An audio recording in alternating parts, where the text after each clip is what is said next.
Welcome to all my dear brothers and sisters. दोस्तों, जैसा कि आर के क्लासेस ने आप सबसे प्रॉमिस किया था कि हम सीसीएस का सिलेबस लेके आएंगे। केमिस्ट्री की क्लास स्टार्ट हो गई हैं, मैथ की स्टार्ट हो गई है और फिजिक्स की आज मैं क्लास आपके लिए लेके यहाँ पर आया हुआ हूँ। ठीक है, आपका जो वर्क है वो ये है कि जो बीएससी है हमारी उसे ठीक तरीके से करें। उसे इस तरीके से न करें कि सिर्फ मुझे पास होना है। अगर आप पास के मेथड से करोगे तो बीएससी का कोई फ़ायदा यहाँ पर आपको नहीं हो पाएगा। ठीक है दोस्तों, लेकिन आप इसे ठीक तरीके से स्टडी करते हो, आप इसमें परसेंटेज बनाते हो बढ़िया, और इसके जो प्रैक्टिकल्स होते हैं अगर आप उन्हें भी सीख जाते हो तो आपको प्राइवेट जॉब तो 100% मिलनी ही मिलनी है, जो कि एक बेस्ट अपॉर्चुनिटी रहेगी। ठीक है, गवर्नमेंट जॉब की सारी चीज़ें नहीं है। अगर हम ठीक तरीके से अपनी स्टडी को करते हैं तो हमारे पास प्राइवेट जॉब के ऑप्शंस भी बहुत अच्छे और बहुत ही बेस्ट हैं। सही है दोस्तों, बहुत से ऐसे लोग जो पिछले, मैं आज से 10 साल पहले की बात कर रहा हूँ, जो आज से 10 साल पहले बीएससी करते थे उनकी जॉब क्यों लग जाती थी प्राइवेट में, बहुत अच्छी अच्छी जगह पर बैठे हुए हैं। लेकिन अब ऐसा क्या हो गया है कि बीएससी करने के बाद भी स्टूडेंट बेरोजगार घूम रहा है? उसका एक ही रीजन है, क्योंकि पढ़ाई का जो लेवल है, हमारा जो एजुकेशन लेवल है वो थोड़ा हाई हो गया, लेकिन स्टूडेंट हाई तो होने से रहा बल्कि और लो हो गया। दोस्तों, किताबों में तो नॉलेज थोड़ा ज़्यादा कर दी गई, लेकिन क्या कर दिया गया, जो टीचर्स होते हैं, जो लेक्चरर्स होते हैं, वो इस तरीके से क्लासों को नहीं चला रहे हैं जिस तरीके से हमारी क्लासें चलनी चाहिए। इसके लिए मैं आप सभी के लिए बीएससी की यहाँ फिजिक्स की क्लास लेके आया हूँ। मैं आपको बता दूँ, ये बीएससी के फर्स्ट सेमेस्टर की क्लास है। बीएससी फर्स्ट ईयर के फर्स्ट सेमेस्टर की मैं बात करने जा रहा हूँ। BSc first year first semester CCS university, क्योंकि इस यूनिवर्सिटी की जो स्टडी लेवल था और ऑफलाइन बहुत ही, उसका प्राइस बहुत ज़्यादा है जो स्टूडेंट के पास नहीं पहुंच पाता, लेकिन ऑफलाइन की जगह हम ऑनलाइन लेके आए हैं। फ्री क्लासेस हैं सारी की सारी, कोई इसमें चार्ज नहीं है। मैं आप सभी को शुभकामनाएं दूंगा नए सेमेस्टर की। और चलिए अब हम चलते हैं अपने टॉपिक की ओर। देखिए दोस्त, मैं फिजिक्स पढ़ाने वाला हूँ आप सभी को। फिजिक्स में हमारे दो पार्ट हैं, पार्ट ए और पार्ट बी। क्या क्या चीज़ है पार्ट ए और पार्ट बी? पार्ट ए में आपका गणितीय भौतिकी है और पार्ट बी में आपका न्यूटनीय यांत्रिकी है। पार्ट बी में क्या है आपका? न्यूटनीय यांत्रिकी। देखो, मैं कौन सा, ये दो पार्ट है, एक ही बुक में दो पार्ट दे रखे हैं। इसमें जो सबसे पहले हम करेंगे न्यूटनीय यांत्रिकी करेंगे। क्यों करेंगे इस पार्ट को? इसके पास थ्योरी ज्यादा है। क्या ज्यादा है? थ्योरी। और इसके पास न्यूमेरिकल और मैथमेटिकली चैप्टर्स ज्यादा हैं। इसके पास क्या चीज ज्यादा है? Mathematically chapters. और इसका सिलेबस बहुत ही छोटा है, जो हम लास्ट में भी कर सकते हैं।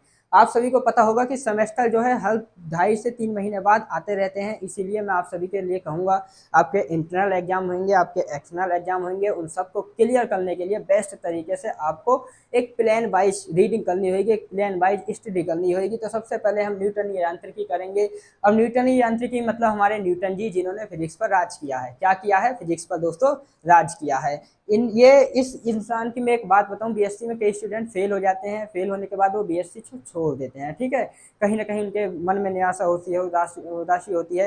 लेकिन इस न्यूटन जी के बारे में मैं आपको बताना चाहता हूँ कि ये बंदा कंटिन्यू फेल हुआ है, और इसके ऊपर रिसर्च करने के लिए लोग पीएचडी करके रिसर्च करते हैं न्यूटन के ऊपर। किसके ऊपर? सर आइजैक न्यूटन के ऊपर। ये खुद तो फेल हो गए, इन्होंने बस देखा कि नीचे से सेब के पेड़ में से एक सेब गिरा और वहां उन्होंने रोल बना दिया। लेकिन हमारे यूपी के लोग क्या करते हैं, सेब गिरा तो उठा के खा लेते हैं। वैसे यूपी में सेब गिरते नहीं है यूपी में सेब होते नहीं है। ठीक है दोस्तों, तो देखो न्यूटनीय यांत्रिकी के बारे में मैं आप सभी को बताऊंगा। तो जो हमारा यहाँ से जो चैप्टर स्टार्ट होता है, उस चैप्टर के बारे में सबसे पहले मैं आपको बता देता हूँ। गणित सॉरी न्यूटनीय यांत्रिकी। इसमें जो हमारा फर्स्ट क्वेश्चन है वो है, एक एक क्वेश्चन करवाया जाएगा, उसी से ही आपको बहुत कुछ नॉलेज मिलेगी। जो क्वेश्चन मैं करवाऊंगा आपके सीसीएस यूनिवर्सिटी में उससे अदर नहीं आने वाला है। बिल्कुल इस चीज़ के लिए बेफिक्र रहिए, चाहे वो शॉर्ट आए या चाहे वो लॉन्ग आए। तो चलते हैं दोस्तों अपने प्रोसेस की ओर। देखिए, जो मैं फर्स्ट क्वेश्चन इस समय करवाने वाला हूँ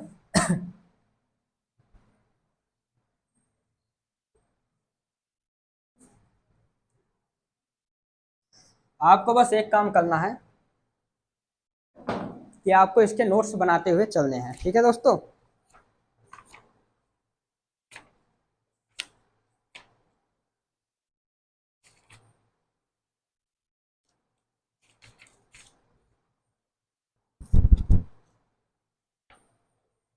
ये वो बुक है जिसे हम करवाएंगे, और इस बुक को, इसमें ज़्यादा नहीं वही करवाएंगे जो पेपर में आता है आपके, जिससे कि आप एक बेहतरीन परसेंटेज ला सको। ठीक है, तो जो हमारा फर्स्ट चैप्टर है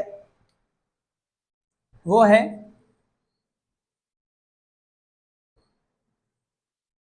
कणों के निकाय की गति। क्या है दोस्तों? कणों के निकाय की गति। इसमें एक ऐसा क्वेश्चन है जो कई बार पूछा गया है कि न्यूटन के तीनों लॉ क्या हैं और उसकी सीमाएं क्या हैं। न्यूटन के तीनों लॉ क्या हैं और उसकी सीमाएं क्या हैं। ठीक है, तो न्यूटन के देखो तीन नियम हैं। न्यूटन के गति से संबंधित तीन नियम है। गति से संबंधित कितने नियम हैं? तीन नियम है। अब आप कहोगे सर ये तो हमने 9th में पढ़ा है, ये हमने 11th में पढ़ा है, अब हम बीएससी में वही पुराना कुछ प्रोसेस लिखे आएंगे। देखिए बीएससी जब क्लास बड़ी होती जाती है तो वहाँ पर आपका जो सिलेबस होता है उसे भी आपको बड़ा कर दिया जाता है, हल्का सा लार्ज कर दिया जाता है। उसमें जब आप क्वेश्चन को लिख के आओगे तो उसे थोड़ा सा लार्ज आपको लिखना पड़ेगा, ताकि एक टीचर, एक लेक्चरर को लगे कि हाँ भाई हमारा जो स्टूडेंट है वो टीचर बनने योग्य है। वो किसके योग्य है? टीचर बनने योग्य है।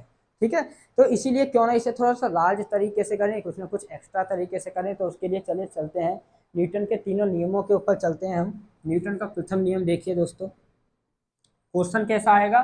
न्यूटन के तीनों नियमों को एग्जाम्पल के साथ लिखिए। न्यूटन के तीनों नियमों को एग्जाम्पल के साथ लिखिए। देखिए क्वेश्चन के लिए मैं चलता हूँ आप सभी के पास। न्यूटन का प्रथम नियम,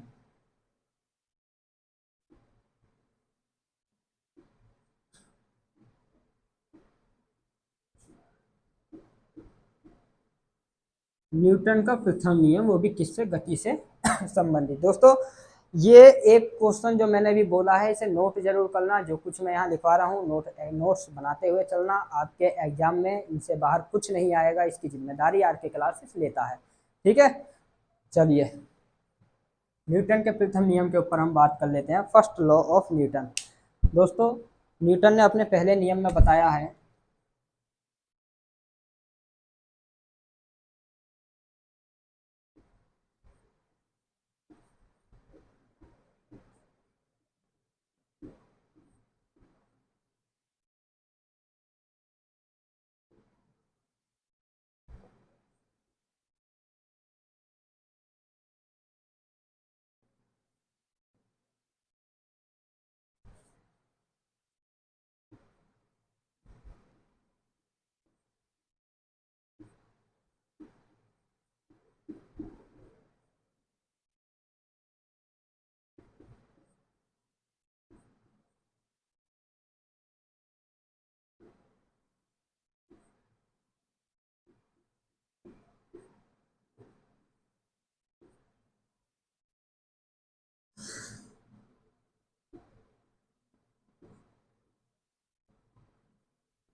देखो दोस्तों क्या है ये फर्स्ट नियम न्यूटन का।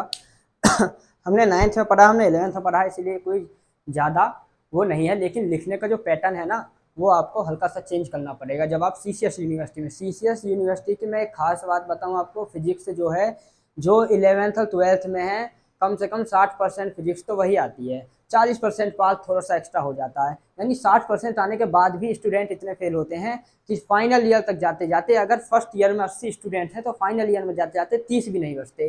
किसी कॉलेज में 30 स्टूडेंट भी नहीं बचते। उसका रीज़न यही है क्योंकि लिखने का पैटर्न कोई लेक्चरर हमें समझाता नहीं है, कोई बताता नहीं है लिखना कैसे है, कैसे लिखना है, कैसे रीडिंग करनी है, कैसे स्टडी करनी है। देखिए चलते हैं हम। इस नियम के अनुसार यदि कोई वस्तु गति की अवस्था में है तो वह गति की ही अवस्था में रहेगी, और यदि कोई वस्तु विराम की अवस्था में है तो वह विराम की ही अवस्था में रहेगी जब तक कि उस पर कोई बाह्य बल कार्य ना कर रहा हो।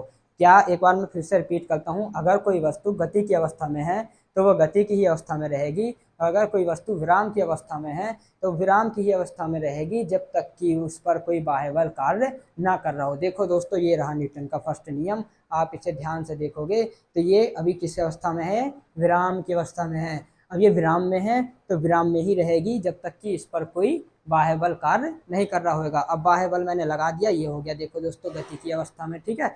अच्छा इसी तरीके से इसे आप देख लो ध्यान से, जब तक मैं इसे रोकूंगा नहीं अपना बाहर दूसरा बल लगाकर, तब तक ये रुकेगा भी नहीं हाथ मेरा, ठीक है। तो यही मैं आपको समझाना चाहता हूँ कि इस नियम के अनुसार यदि कोई वस्तु गति की अवस्था में है तो वह गति की अवस्था में रहेगा, और अगर कोई वस्तु विराम की अवस्था में है तो वो विराम की अवस्था में रहेगा जब तक कि उस पर कोई बाह्य बल नहीं लगाया गया हो। सर एग्जाम्पल लिखने पड़ेंगे क्या? बिल्कुल लिखने पड़ेंगे एग्जाम्पल। कैसे कैसे एग्जाम्पल? देखिए एग्जाम्पल हम सब ने पढ़े हैं, ठीक है, लेकिन उससे एग्जाम्पल से पहले मैं आपको एक चीज़ बता देना चाहता हूँ। अगर गलती से आपके पेपर में जड़त्व का नियम आ जाता है तो आपको न्यूटन का प्रथम नियम ही लिखना है, ठीक है। जड़त्व का नियम आ जाता है तो आपको न्यूटन का प्रथम नियम ही लिखना है। और अगर आप कॉम्पिटिशन की तैयारी कर रहे हो तो उस जड़त्व के नियम में एक एक क्वेश्चन बन के आता है उस जड़त्व के नियम से कि जड़त्व के नियम का प्रतिपादन किसने किया? किसने किया सर? वो उसने गैलीलियो ने किया है। कौन से साइंटिस्ट थे वो? गैलीलियो, ठीक है। ये कंपटीशन वाले बच्चों के लिए है जो दिल्ली पुलिस की तैयारी कर रहे होंगे, उसमें आता है, साइंस आती है, उसमें 50 नंबर 50 क्वेश्चन है। जीके के नंबर तो ज़्यादा हो गए, 50 क्वेश्चन ही जीके के हैं, ठीक है दोस्तों। तो इसी तरीके से आप रीडिंग कर रहे हो तो हर चीज़ को करते हुए चलिए, ठीक है। तो इसके एग्जाम्पल मैं आपको बता देता हूँ। अगर कोई व्यक्ति बस में बैठा हुआ है और बस चल रही है और चलते चलते अचानक रुक जाती है तो आदमी आगे की ओर झुक जाता है। वो क्या हो गया दोस्तों? वो इसके ही कारण होता है, न्यूटन के प्रथम नियम के कारण, सही है। क्योंकि आदमी की पूरी बॉडी किसमें है? मोशन में है। अचानक ब्रेक रुक गए तो वो किसमें? मोशन में ही रहता है। किसमें रहता है? वो गति में ही रहता है, इसीलिए वो आगे की ओर झुक जाता है, ठीक है, या फिर गिर जाता है। इसी तरीके से बहुत सारे एग्जाम्पल हैं। आपने आम के पेड़ देखे होंगे, जून का महीना चल रहा है तो आप भी क्या पता नानी के घर घूम रहे हो, ठीक है, और वहाँ से स्टडी कर रहे हो, आम वहाँ भी लगे होंगे, और वहाँ जब आप आम की टहनी को हिलाते हो इस तरीके से तो उसमें से आम नीचे गिर जाता है। किसके कारण गिरता है? वो न्यूटन के प्रथम नियम के कारण गिर जाता है, ठीक है, प्रथम नियम के कारण। क्योंकि वो जो आम रहता है वो विराम अवस्था में रहता है, टहनी एक गति अवस्था में हो जाती है जिसके कारण वो नीचे गिर जाता है, ठीक है दोस्तों। तो अब हम न्यूटन का प्रथम नियम हमने देख लिया है, अब हम न्यूटन के सेकंड नियम के ऊपर बात करेंगे, न्यूटन के द्वितीय नियम के ऊपर बात करेंगे, सही है। संवेग परिवर्तन की दर है दोस्तों, और कुछ भी नहीं है, सही है। न्यूटन के सेकंड नियम के ऊपर आ जाते हैं।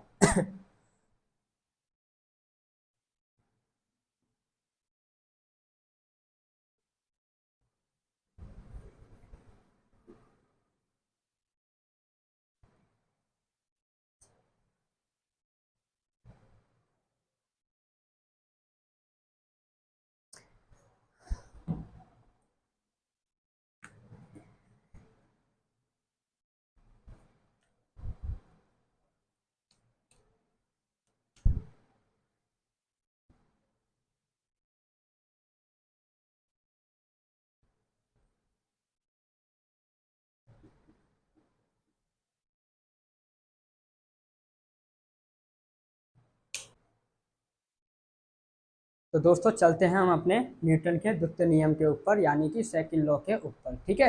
न्यूटन ने अपने दूसरे नियम में क्या कहा, इस चीज़ को पहले मैं लिख देता हूँ, पहले मैं नोट कर लेता हूँ, आप भी नोट करते हुए चलिए। ये लॉ आता है, ध्यान रखना, हर 3 साल में एक बार रिपीट होता ही होता है। तो अगर पिछली बार नहीं आया है तो इस बार जरूर आएगा, इसीलिए देख लेना। न्यूटन का दूसरा नियम, सही है, क्या कहता है? इसके अनुसार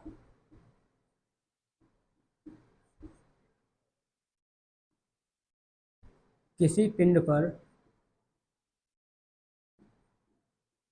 आरोपित किसी पिंड के, सॉरी,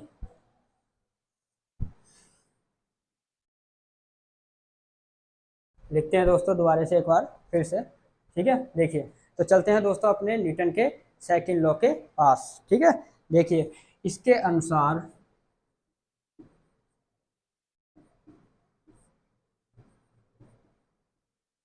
किसी पिंड के रेखीय संवेग परिवर्तन की दर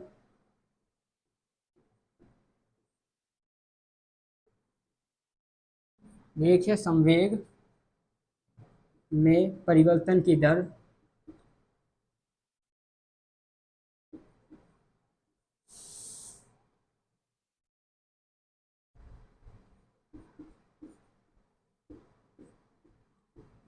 उस पिंड पर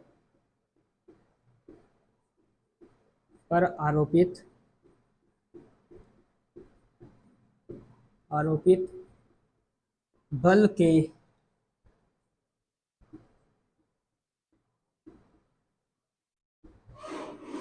समानुपाती होती है। दोस्तों, इसके अनुसार किसी पिंड के रेखीय संवेग में परिवर्तन की दर उस पिंड पर आरोपित बल के समानुपाती होती है। क्या होती है दोस्तों? उस पिंड पर आरोपित बल के समानुपाती होता है, यानी कि F अनुक्रमानुपाती dP अपॉन dt। ये हो गई दोस्त हमारे इक्वेशन नंबर फर्स्ट। क्या हो गया? ये इक्वेशन नंबर फर्स्ट हो गया। अब छोटी सी आप बात बताइए, क्या आपने रेखीय संवेग परिवर्तन की डेफिनेशन पढ़ी है? क्या हम सब ने ये चीज़ पढ़ा है कहीं पर? P इक्वल 11th क्लास में फॉर्मूला आइए mv। इस चीज़ को किस किस स्टूडेंट ने पढ़ा है? मुझे कमेंट में बताइए किस किस स्टूडेंट को ये चीज़ लर्न है। P इक्वल mv, सही है। ये फॉर्मूला हमारा 11th क्लास में भी था और 9th क्लास में भी था। ठीक है, तो देखिए F अनुक्रमानुपाती समानुपाती dP अपॉन dt। आगे अगर मैं इसे लेके चलूं तो मुझे इस फॉर्मूले का यूज करना है, सही है। तो देखो कैसे करोगे आप, F अनुक्रमानुपाती dmv अपॉन dt। ठीक है दोस्तों, ये आ गया। जब आप इस समानुपाती या अनुक्रमानुपाती जो भी है ये इसका साइन जब आप हटाओगे तो एक कांस्टेंट लग जाता है, जिसे हम क्या कहते हैं दोस्तों k, यानी कि F इक्वल k। m इसमें से बाहर निकल जाएगा, क्या हो जाएगा? m इसमें से बाहर निकल जाएगा, तो यहाँ पे आ जाएगा m dv अपॉन dt। मुझे बताइए कि समय के साथ वेग परिवर्तन की दर को क्या कहते हैं? समय के साथ वेग परिवर्तन की दर को हम त्वरण कहते हैं दोस्तों। क्या कहते हैं? त्वरण कहते हैं। ये वही तो डेफिनेशन है। वेग परिवर्तन हो रहा समय के साथ, वेग परिवर्तन हो रहा है किसके साथ? समय के साथ। dv का मतलब होता है v2 माइनस v1। तो समय के साथ वेग परिवर्तन हो रहा है, वो क्या कहलाएगा? त्वरण कहलाएगा। यानी कि F इक्वल क्या आ जाएगा? यहाँ पर F इक्वल आ जाएगा km एल्फा। क्या आ जाएगा? km alpha. यानी यदि k इक्वल 1 हो, k इक्वल क्या हो? 1 हो, तो क्या आ जाएगा इसकी value? F equal m alpha. ये आ गई दोस्त हमारे जो इक्वेशन थी, ये आ गया हमारा न्यूटन का सेकंड लॉ। किसका सेकंड लॉ आ गया? ये हमारा न्यूटन का सेकंड लॉ आ गया। ठीक है, F इक्वल m एल्फा। इससे सिंपल सी बात है, F क्या है इसमें दोस्त? F क्या है इसमें? फोर्स। m क्या है? मास। और एल्फा क्या है? त्वरण, एक्सलरेशन। ठीक है, इसका सिंपल सा मैटर यही हो गया कि अगर हमारा कोई भी बॉडी, कोई भी पार्ट मास के साथ साथ एक्सलरेट हो, मास के साथ साथ त्वरण में हो, तो हम उसे क्या कहेंगे? उस बॉडी को हम न्यूटन का सेकंड लॉ कहेंगे। क्या कहेंगे? न्यूटन का सेकंड लॉ। मान लीजिए आपकी मम्मी ने आपको एक लात मारी और आप अपने मास के साथ उड़ते हुए जा रहे हो, तो वहाँ मम्मी को जब गिर जाओ उठ के बताना कि मम्मी ये न्यूटन का सेकंड लॉ है। ठीक है, मम्मी भी खुश और आप भी खुश। ठीक है दोस्तों, तो ये क्या हो गया? न्यूटन का सेकंड लॉ यहाँ खत्म हो गया। अगर मैं आपसे पूछूं कंपटीशन के लिए, अगर कोई बच्चा तैयारी कर रहा है, कोई स्टूडेंट कंपटीशन के लिए तैयारी कर रहा है, तो आपको इसमें से क्या क्या चीज मिलने वाला है? देखिए F इक्वल m एल्फा कभी कभी पूछ लेते हैं, एक ही नंबर का क्वेश्चन आता है कंपटीशन में। F equal m alpha, 4 option दे देंगे, पूछेंगे इनमें से कौन सा सही है या इनमें से कौन सा न्यूटन के दूसरे नियम का पालन करता है, तो आप तुरंत ही इस पर टिक लगा देना। दूसरा आपसे पूछ सकता है कि फोर्स की मतलब बल की यूनिट क्या है? न्यूटन। मास की क्या है? KG, kilogram. और अल्फा की क्या है, त्वरण की, मीटर पर सेकंड स्क्वायर। ठीक है दोस्तों, इस तरीके से कंपटीशन की भी तैयारी हमें करते हुए चलना है। सही है। अब इसके बाद अगर मैं आगे बात करूं तो हमारा जो है, इसे नोट कर लेना आप सभी, हमारा आता है न्यूटन का तीसरा नियम। दोस्तों न्यूटन का तीसरा नियम बहुत ही अच्छा है, एक्शन का रिएक्शन। एक्शन का रिएक्शन, आपने किसी में एक रैपटा खींच के मारा, उसने तुरंत ही रिएक्शन दे दिया, उसका खींच के तुरंत आपको भी चिपका दिया एक गाल पे, तो वो क्या हो गया, न्यूटन का तीसरा लॉ। तो पढ़ाई हर जगह इसी तरीके से करनी है, आपके साथ कुछ भी घटित हो रहा हो उसमें कोशिश करो कि मैं फिजिक्स केमिस्ट्री बायो को कहीं ना कहीं से घुसा दूँ। रिवीजन होता रहता है, अभी रेफ्टा लग गया, उसे पीट लिया, उसने हमें पीट लिया, कोई बात नहीं। अब हमारा काम है हमारी पढ़ाई के ऊपर फिर जाना। देख लें, शिक्षा सबसे बड़ा हथियार है। ठीक है दोस्तों, शिक्षा सबसे बड़ा हथियार है गरीबी को दूर करने का। अगर आपके पास विरासत में मिले हुए सामान नहीं हो, विरासत में मिली हुई जमीन जायदाद नहीं हो, तो आप सिर्फ और सिर्फ अपनी बुक्स से दोस्ती कीजिए। जो हमारे बुक्स होते हैं, जो हमारी किताबें होती हैं, वो हमारे सच्चे दोस्त होते हैं। मैं आप सभी को बता दूं, मैं सेकंड क्लास में एक कहानी पढ़ता था, उस पर सेकंड ही पन्ने पर कौवा प्यासा बैठा था। जब मैं 12th क्लास में आया और इस बुक को मैं रद्दी में बेचने जा रहा था, तो उस टाइम भी कौवा हमारा प्यासा ही बैठा हुआ था। ठीक है दोस्तों, तो देखिए उसने एक सत्य को कितने दिनों तक, सेकंड से 12th तक बचाए रखा, कौवे को प्यासा ही बैठाए रखा, मरा नहीं भाई कौवा, दूसरे पेज पे उसे पानी मिल गया था। ठीक है, तो हम न्यूटन का थर्ड लॉ पर हम आते हैं। इसके पहले सेकंड एक बार रिपीट कर लेते हैं। इसके अनुसार किसी पिंड के रेखीय संवेग में परिवर्तन की दर उस पिंड पर आरोपित बल के समानुपाती होती है। ठीक है, तो एफ समानुपाती dp अपॉन dt, ये टोटल हमारा मैंने करके आपको बता चुका हूँ। अब आगे हम करने वाले हैं। ठीक है दोस्तों, आगे करते हैं, चलिए। एक बार इसे नोट कर लो, स्क्रीन शॉट ले लो, जो भी लेना है। अब मैं यहाँ से फाइनल करने जा रहा हूँ इसे।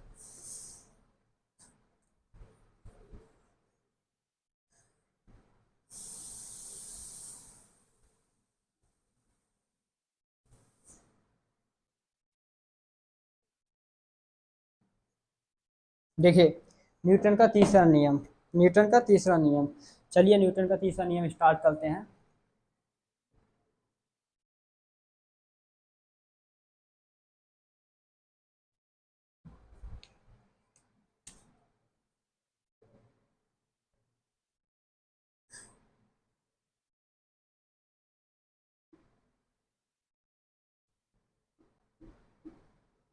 देखो दोस्तों, न्यूटन का थर्ड लॉ या तीसरा नियम, इस नियम के अनुसार प्रत्येक क्रिया के बराबर परंतु विपरीत दिशा में प्रतिक्रिया होती है। यह न्यूटन का तीसरा नियम है।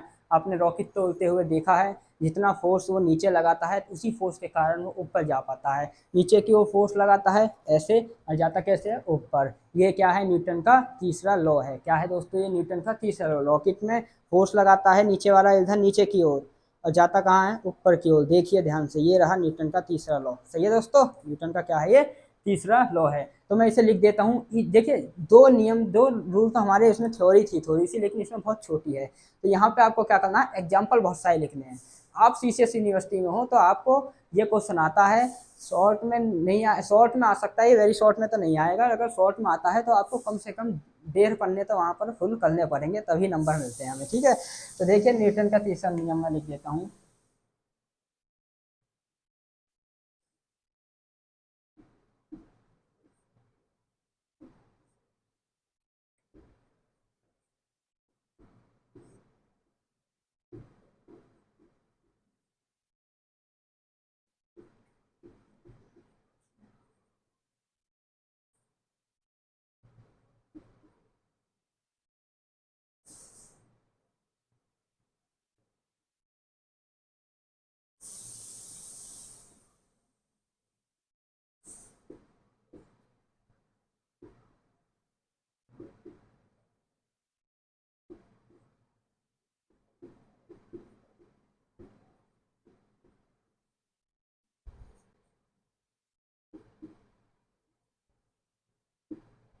इस नियम के अनुसार प्रत्येक क्रिया के बराबर परंतु विपरीत दिशा में प्रतिक्रिया होती है। दोस्तों, ये नियम हर जगह तो सिद्ध हो जाता है पाकिस्तान को छोड़कर, क्योंकि पूरे विश्व के रॉकेट तो ऐसे नीचे फोर्स लगाते हैं, ऊपर जाते हैं। उन लोगों का रॉकेट फोर्स भी नीचे लगाता है, रेंगता भी नीचे ही है। ठीक है, रेंगता भी नीचे ही है। तो पाकिस्तान को छोड़कर न्यूटन हर जगह छाए पड़े हैं। देखो दोस्तों, न्यूटन का थर्ड लॉ क्या है, इस नियम के अनुसार प्रत्येक क्रिया के बराबर परंतु विपरीत दिशा में प्रतिक्रिया होती है। क्या होती है, प्रतिक्रिया होती है। ठीक है, आप रेत पर भाग रहे हो, आप रेत पर भाग रहे हो और आप स्पीड से नहीं भाग पा रहे हो, क्यों? क्योंकि वहाँ पर आपको प्रतिक्रिया नहीं मिल रही है। और आप पक्की सड़क पर भाग रहे हो और तेज भाग पाओगे, क्योंकि वहाँ पर आपको जो फर्श होता है उससे प्रतिक्रिया क्या हो जाती है दोस्तों, मिल जाती है। ठीक है, रॉकेट का उड़ना न्यूटन का थर्ड लॉ है। इस तरीके से आपको बहुत सारे एग्जाम्पल आपकी लाइफ में चल रहे हैं। अगर आपको एग्जाम्पल नहीं मिलते हैं मैं नेक्स्ट वीडियो में जरूर दूंगा, लेकिन मैं ये चाहूँगा कि आप आज घर से जब बाहर निकलो तो आप चीज़ों को देखकर न्यूटन के तीसरे नियम के एग्जाम्पल लिखो, चीज़ों को देखकर न्यूटन के थर्ड लॉ के एग्जाम्पल मुझे कमेंट में ज़रूर बताएं। ठीक है, तो इसलिए मैंने अभी 2 ही बताए हैं आपको एग्जाम्पल, नेक्स्ट वीडियो में ज़रूर आगे बताऊंगा अगर आप नहीं बता पाते हो तो। लेकिन यहाँ देखिए न्यूटन का थर्ड लॉ क्या है, इस नियम के अनुसार प्रत्येक क्रिया के बराबर परंतु विपरीत दिशा में प्रतिक्रिया होती है। ठीक है दोस्तों, घोड़ा गाड़ी को आगे कैसे खींच लेता है? दोस्तों दोनों एक दूसरे पर फोर्स लगाते हैं, लेकिन घोड़ा ज़्यादा लगाता है क्योंकि उसके पास फर्श का भी फोर्स होता है और अपना खुद का भी होता है। वहाँ भी न्यूटन का तीसरा नियम लगता है। ठीक है, चलिए इतनी क्लास मैंने आप सभी के लिए बना दी है। अब इसी तरीके से आपकी कंटिन्यू क्लास चलेगी। सेकेंड सेमेस्टर का स्टूडेंट बिल्कुल भी प्रॉब्लम में ना, बिल्कुल भी आपकी प्रॉब्लम का सारा सॉल्यूशन हम लेके आए हैं। मुझे पता है एग्जामिनेशन फॉर्म अब भरे जा रहे हैं, अभी तो एग्जाम ही हुए हैं फर्स्ट सेमेस्टर का, सेकेंड सेमेस्टर का एग्जामिनेशन फॉर्म फिल किए जा रहे हैं। बिल्कुल टेंशन ना लें, आपकी वो क्लास हम स्टार्ट करने वाले हैं, एक भी क्वेश्चन बाहर से नहीं आएगा आज के क्लासेस का, आपसे ये प्रॉमिस है। ठीक है दोस्तों, इतना टाइम आप सभी हमारे चैनल पर पढ़िए, हर एक स्टूडेंट पर जो बीएससी में है उसके पास इस चैनल को भेजिए ताकि उसका भी कुछ ना कुछ बेनिफिट यहाँ हो सके। मिलते हैं दोस्तों नेक्स्ट वीडियो में, तब तक के लिए आप सभी का जय हिंद। जय हिंद दोस्तों।